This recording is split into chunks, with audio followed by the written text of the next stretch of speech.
नमस्कार। सेहत से जुड़े हमारे खास कार्यक्रम हेल्थ गुरु में आप सबका बहुत स्वागत है। आपके साथ मैं पुनीत पाठक हूं। आज की आधुनिक और अनियमित जीवन शैली के कारण नींद पूरी ना होना और उसकी वजह से कई रोगों का होना आम बात है।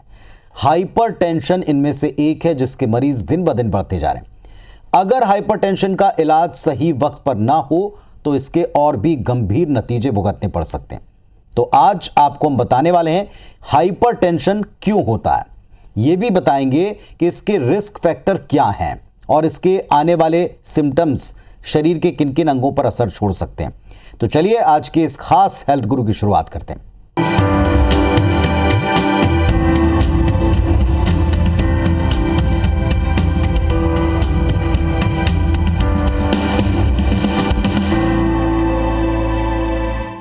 आज वर्ल्ड हाइपरटेंशन डे है और इस मौके पर एक नहीं 4 डॉक्टर से हम खास बातचीत करेंगे। उनसे हाइपरटेंशन से जुड़ी हर बारीक जानकारी आप तक पहुंचाएंगे ताकि आप इससे सावधान रहें, बच पाएं, स्वस्थ रहें। तो आधे घंटे हमारे साथ रहिए।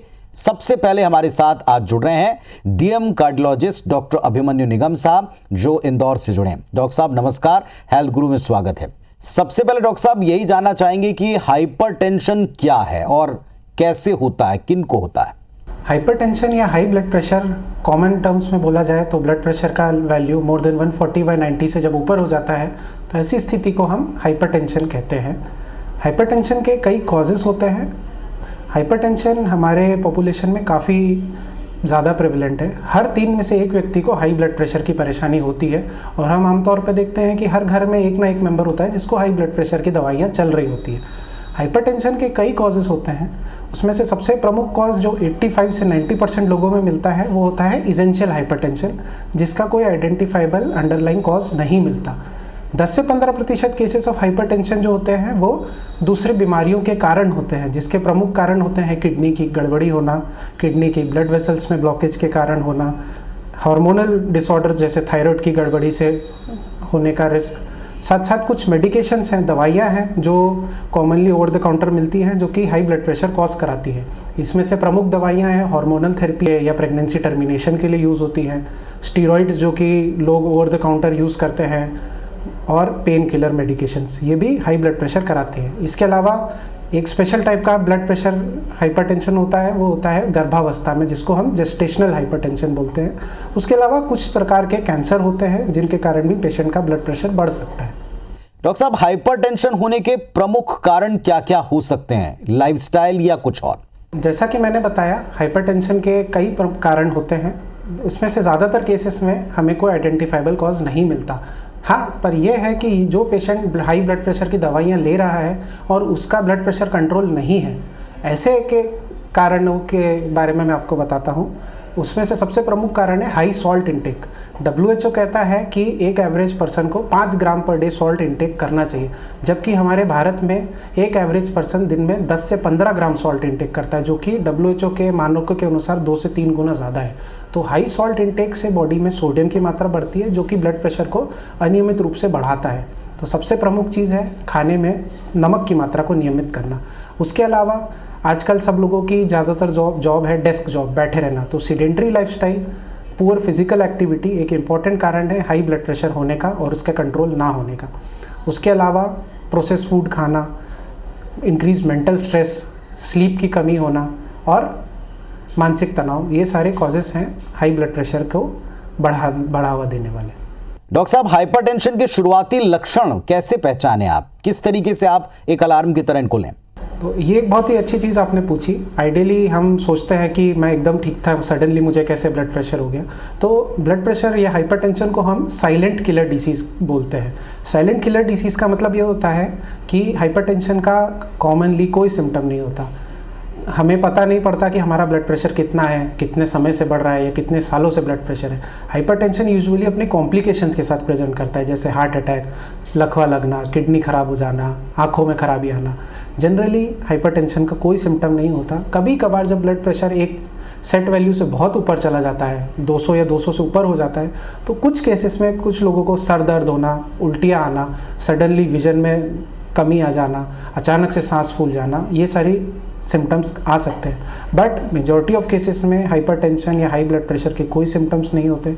इसीलिए सबसे महत्वपूर्ण होता है कि हम साल में 1 बार या 2 बार अपना ब्लड प्रेशर रेगुलर चेक कराएं, जिससे हमें हाइपरटेंशन की पहले से पहचान हो जाए और उसे ट्रीट करा जा सके, ताकि आने वाले समय में कॉम्प्लिकेशन से बचा जा सके। तो अभी आपने डॉक्टर साहब को सुना और अब हमारे साथ में जुड़ रहे हैं भोपाल से डीएम कार्डियोलॉजिस्ट डॉक्टर गौरव खंडेलवाल जी। डॉक्टर खंडेलवाल, आपका भी बहुत बहुत स्वागत है हेल्थ गुरु में। एक सवाल ये कि यदि किसी व्यक्ति में हाइपरटेंशन के लक्षण दिखने लग जाएं, तो उसकी चिकित्सा क्या होगी? किस समय आपको डॉक्टर का रुख करना है? उसके सिम्टम्स क्या हैं? बहुत अच्छा प्रश्न है। हाइपरटेंशन के लक्षण पहली बात तो बहुत कम होते हैं, इसलिए इसे साइलेंट किलर कहा जाता है। क्योंकि ऐसा हम देखते हैं कि सालों साल तक व्यक्ति के अंदर ब्लड प्रेशर रहता है और उसे ये पता भी नहीं चलता। इसलिए कहते हैं कि हमें नियमित रूप से बीच बीच में अपना ब्लड प्रेशर चेक कराते रहना चाहिए। और ये हम अक्सर देखते हैं कि जब ब्लड प्रेशर के लक्षण आना चालू होते हैं तब काफ़ी देर हो चुकी होती है। तो हमें ब्लड प्रेशर के लक्षणों का इंतज़ार नहीं करना चाहिए। हर व्यक्ति को अमूमन करीब 30, 35, 40 साल के बाद अपना समय समय पर हर साल 2 साल में अपना ब्लड प्रेशर चेक कराते रहना चाहिए, जिससे हमें पता चले कि हमें ब्लड प्रेशर है या नहीं।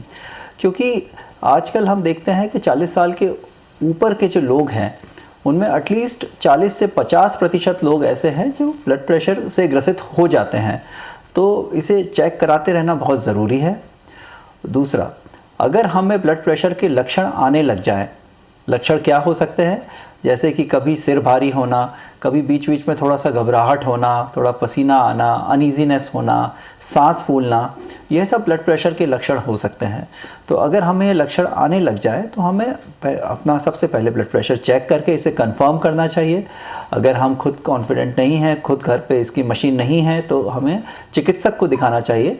और इसमें हम एक रेंज बोलते हैं कि अगर ब्लड प्रेशर ऊपर का ब्लड प्रेशर के 2 मापदंड होते हैं। एक ऊपर का ब्लड प्रेशर यानी कि सिस्टोलिक ब्लड प्रेशर, और एक नीचे का ब्लड प्रेशर यानी कि डायस्टोलिक ब्लड प्रेशर।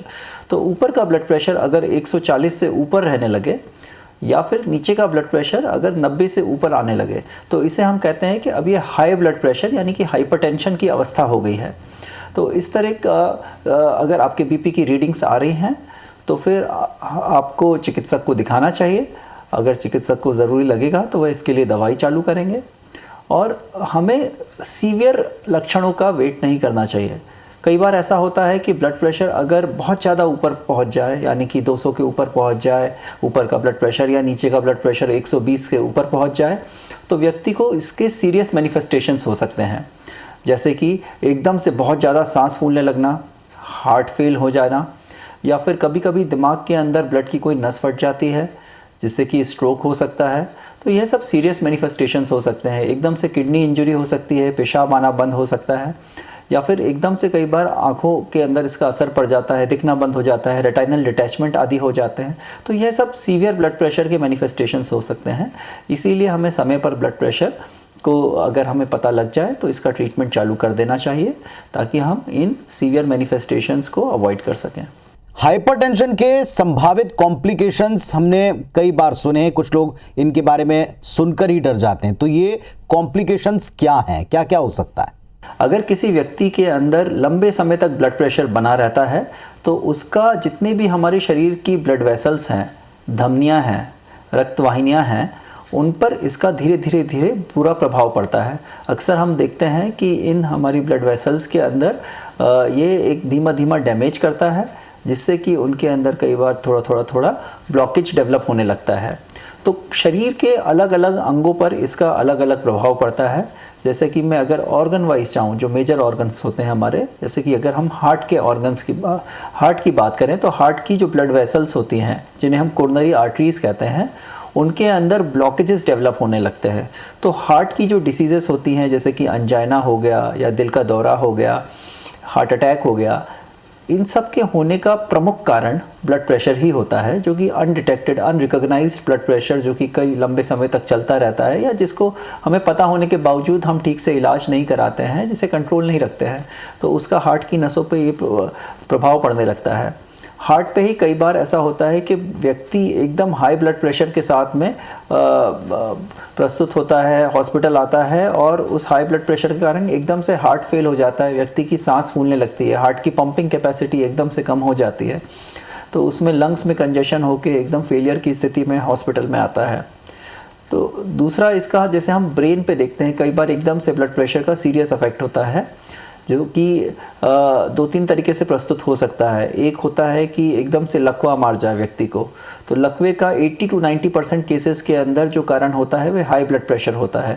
कई बार दिमाग की खून की कोई नस फट जाती है जिससे कि एकदम से लकवा मार जाता है, या फिर दिमाग की जो ब्लड वेसल्स होती हैं, क्रेनियल वेसल्स जिन्हें हम बोलते हैं, वो एकदम से चोक हो जाती हैं, जिसके कारण से इश्केमिक स्ट्रोक होता है, एक साइड का हाथ पैर एकदम से काम करना बंद कर देता है।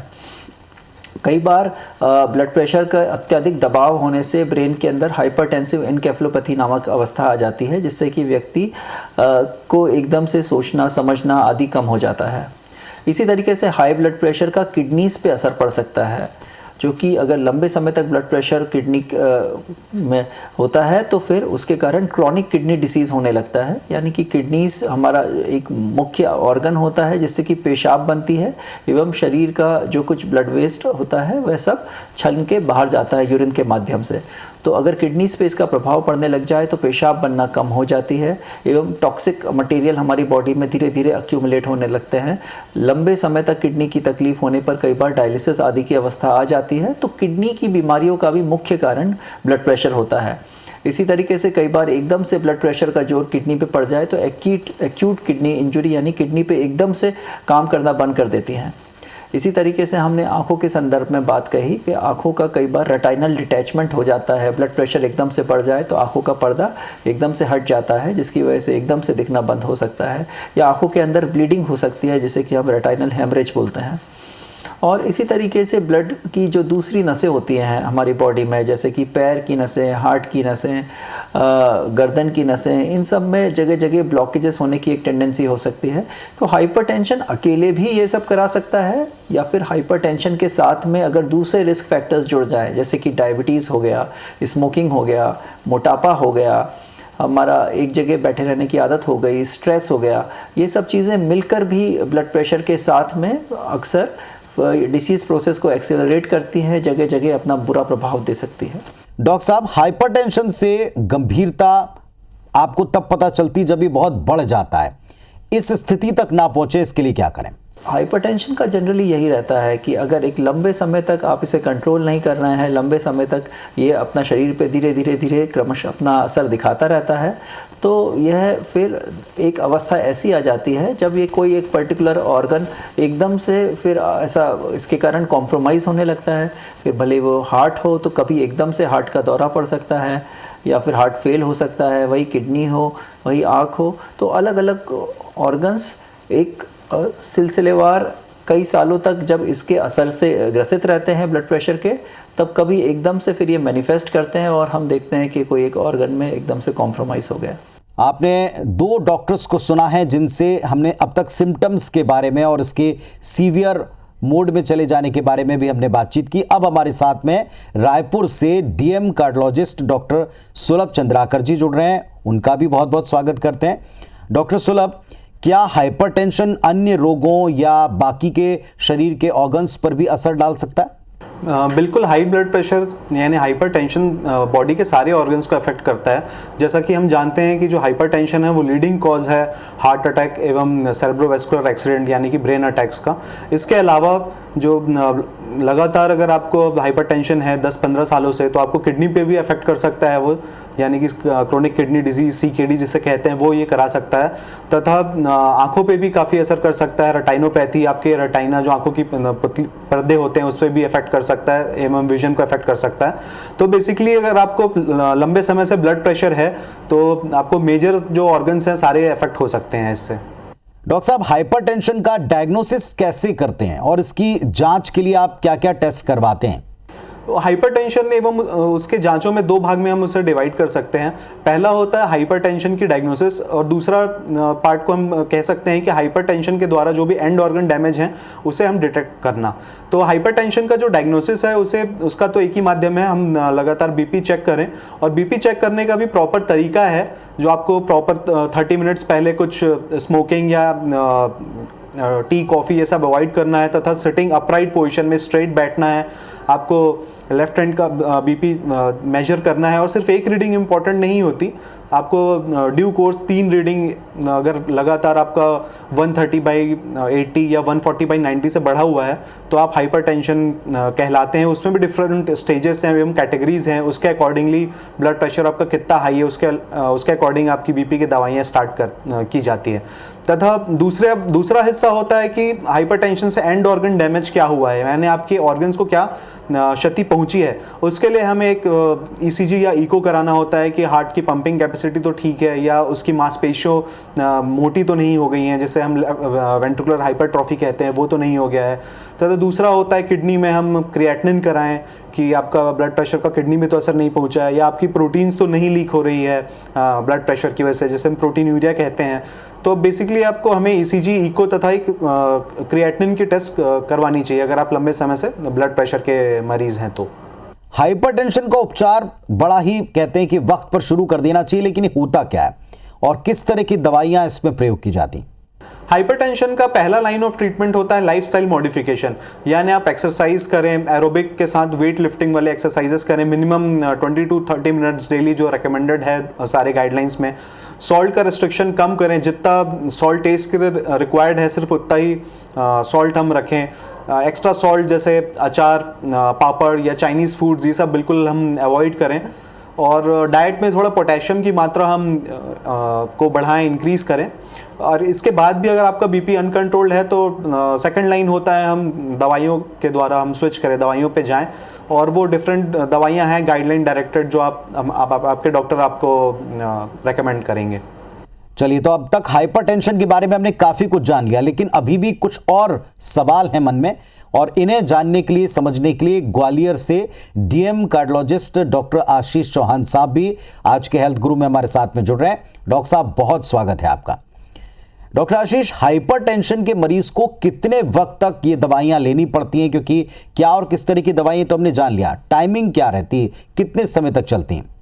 ये एक बहुत गंभीर विषय है। कई बार हमारे पास जो पेशेंट जिन्हें फर्स्ट टाइम ये पता चला कि उनका ब्लड प्रेशर ज़्यादा रहता है या वो हाइपरटेंशन के मरीज़ हैं, वो ज़रूर इस बात को पूछते हैं कि क्या ये दवाइयाँ हमें जीवन भर लेना पड़ सकती हैं, या ऐसा संभव है कि मैं इन दवाइयों को कुछ समय के लिए लूँ और उसके बाद बंद कर दूँ। तो मैं इस बात को आप लोगों के माध्यम से शेयर करना चाहता हूँ कि मरीजों को ये बहुत ज़रूरी है कि वो इस चीज़ के लिए अपने डॉक्टर से लगातार संपर्क में रहें। अधिकांशतः ऐसा देखा गया है कि जिन लोगों को अन्य कोई बीमारी ना है और उसके बाद भी ब्लड प्रेशर अधिक है, तो उन मरीजों में जनरली इन दवाइयों का सेवन लंबे समय तक करने की ज़रूरत पड़ती है। लेकिन अगर कुछ पेशेंट रिस्पॉन्ड करते हैं दवाइयों पे अच्छे, तो हम भविष्य में उनकी डोजेस को कम करने की कोशिश करते हैं और देखते हैं कि उन दवाइयों को कम करने पे क्या मरीज का ब्लड प्रेशर कंट्रोल रह रहा है या नहीं।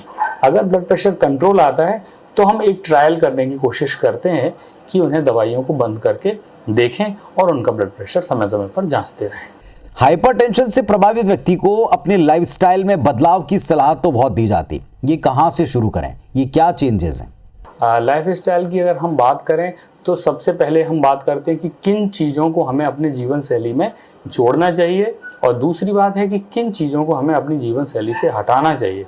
तो अगर मैं उन चीज़ों की बात करूं जिनका हमें अपने जीवन में शामिल करने की है, तो उसके लिए सबसे महत्वपूर्ण है रेगुलर प्रतिदिन एक शारीरिक एक्टिविटी, जैसे आधे घंटे से 45 मिनट तक वॉक करना उनके लिए बहुत आवश्यक है।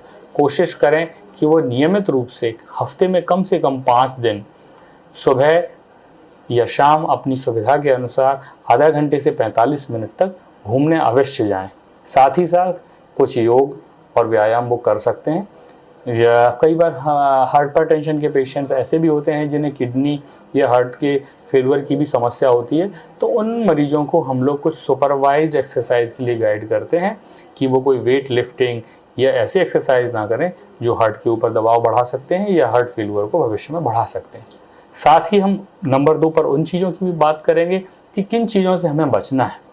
हम बात करें तो हमने देखा है कि सबसे जो कॉमन प्रॉब्लम है जिसकी वजह से हम देखते हैं कि लोगों में इस चीज़ का ब्लड प्रेशर के बढ़ने का कारण अगर हम देखते हैं यंग में, तो हम देखते हैं स्मोकिंग, टोबैको का उपयोग, टोबैको, स्मोकिंग या चूइंग, ये हमने देखा है कि हमारी समाज और सोसाइटी में बहुत ज़्यादा प्रेवलेंट है। यंग बच्चे कम उम्र पे शौक के रूप में से शुरू कर देते हैं और इस व्यसन के कारण वो भविष्य में हाइपरटेंशन, हार्ट अटैक और स्ट्रोक जैसी बीमारियों से ग्रसित हो सकते हैं। डॉक्टर साहब, एक स्वस्थ जीवन शैली, एक हेल्दी लाइफस्टाइल, हाइपरटेंशन प्रबंधन, ये हमारे दर्शकों के लिए बड़ा ही ज़रूरी है कि आप इसे आने के पहले ही आप समझ जाएं। तो ये क्या है जिससे आप इससे पूरी तरह दूर रह सकते हैं, बच सकते हैं? देखिए, हम लोगों ने जो पिछले 1-2 दशकों में देखा हुआ है कि पश्चिम से कंपेयर करने पे हम अगर अपनी कंट्री की बात करें या एशियन कंट्रीज़ की बात करें, तो इस तरह की बीमारियां जिनको हम कहें नॉन इन्फेक्शियस डिजीज़ हैं, वो कंटिन्यूसली बढ़ रही हैं। इसका मुख्य कारण है कि हम लोगों का जो खाने का तरीका था उसमें बदलाव आया। हम लोग अपने जो फूड और फूड हैबिट्स जो हमारी थी उनसे हटके अब हम प्रिजर्व फूड्स का उपयोग करना, मार्केट के प्रोसेस्ड फूड का उपयोग करना, इसका उपयोग बहुत ज़्यादा मात्रा में कर रहे हैं। आप देखेंगे बहुत आपको देखने को मिलेगा कि जो यंग बच्चे हैं ये सब bakery products, processed foods, can products, इन सब को बड़े चाव से लिया करते हैं।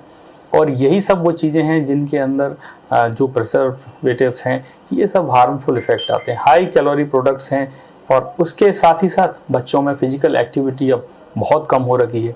वो आउटडोर गेम्स में पार्टिसिपेट्स बहुत लिमिटेड कर रहे हैं।